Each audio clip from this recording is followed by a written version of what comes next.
আমাদের স্বাধীনতা কোথায় এখন? আমাদের স্বাধীনতার চেতনা কোথায়? ৫৬ বছর আগে যাদের দেখতে পারতাম না, যাদের দেখলে রক্ত চাইতাম, আজ তাদের সাথে পাশে বসে একসাথে সভা করছি, তাই তো? এখনো নো ম্যানস ল্যান্ডে কতগুলো মানুষ ৬০ বছরের বৃদ্ধ থেকে শুরু করে ৬ বছরের দুধের শিশু পর্যন্ত অপেক্ষা করে বসে আছে কাদের জন্যে? কীরকম করে পুষি চলছে সবচেয়ে অমানবিক বিষয় তা আমরা সবাই জানি। এবং সেই প্রেক্ষিতে যখন আমরা নিজেদের মধ্যে প্রশ্ন করি মুক্তিযুদ্ধের চেতনা কোথায় গেল, তখন আমি মনে করি আমার জন্য সবচাইতে বেশি উচিত হচ্ছে আপনাদের কাছে ফিরে আসা। মুক্তিযুদ্ধের চেতনা মানে কি? মুক্তিযুদ্ধের চেতনা, মুক্তিযুদ্ধ শুরু হওয়ার আগে কি ছিল, যখন যুদ্ধটা চলেছে তখন কি, আর যখন বাংলাদেশ প্রতিষ্ঠা হয়েছে তখন কি? তিন সময়ের চেতনা একই।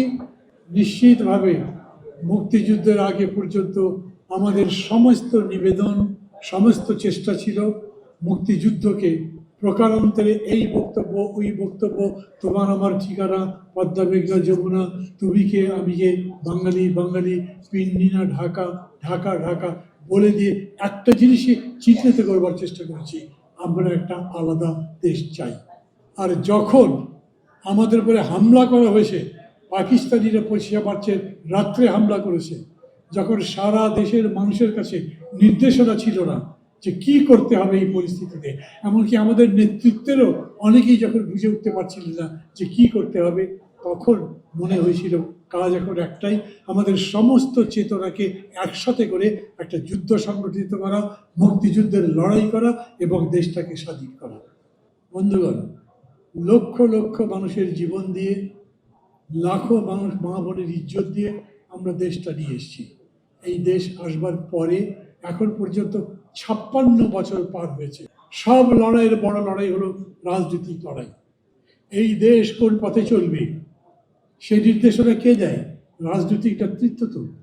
এই দেশে কারা শাসন করবে সেটা রায় কে দেয়? জনগণ তো, একটা ভোটের মাধ্যমে, যেটা অন্যতম একটা রাজনৈতিক প্রক্রিয়া। এই জন্য বলা হয় রাজনীতি হচ্ছে সমাজের কর্ণধার, রাজনীতি হচ্ছে সমাজের পরিচালক। তাই আজকে নিজেরা ঠিক করে আমাদের বর্তমান সময়ে মন্টু ভাইয়ের কথা স্মরণ করে আমাদের রাজনীতি কি হওয়া দরকার। এখন বাংলাদেশে কি চান? ১৫ বছর ধরে লড়াই করেছেন, রক্ত দিয়েছেন, জীবন দিয়েছেন, একটা ইতিহাস তৈরি করেছে আবু সাইদ। এইরকম করে অকুতভয় দুই হাত প্রসারিত করে বন্দুকের সামনে দাঁড়িয়ে আহ্বান করে মৃত্যুকে বুকের মধ্যে নেওয়ার ইতিহাস পৃথিবীতে একটা দুটোর বেশি নাই, বোধহয় কোনোটাই নেই। সেই রকম বড় আন্দোলন করবার পরেও আমাদের দেশের মধ্যে আপনারা যারা এখানে বসে আছেন তারা একটা সন্তোষজনক অবস্থায় আছেন? তারা মনে করতে পারছেন যে আমরা ভালো আছি, আমরা যে আকাঙ্ক্ষা করেছিলাম, যেই দেশের স্বপ্ন দেখেছিলাম সেই দেশ হয়েছে? মনে করতে পারছেন? যারা লড়াই করলাম, অনেককে তো পথেও দেখি নাই। সেই সময় লড়াইয়ের ময়দানে সেই সব নেতা বলেন, কর্মী বলেন, সংগঠন বলেন, যাদেরকে টেলিফোন করলে পাওয়া যায়নি, আজ পুরো পাশাটা উল্টে গেছে না?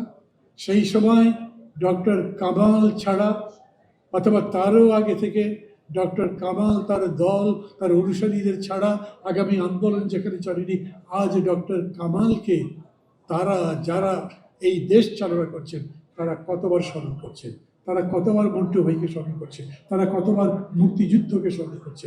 বরঞ্চ এই হচ্ছে সত্যি, এই হচ্ছে সত্য, এই হচ্ছে সত্যি যে ৫৬ বছর পরে এমন অবস্থা হয়েছে পরে পুরো পাশাই উঠে গেছে।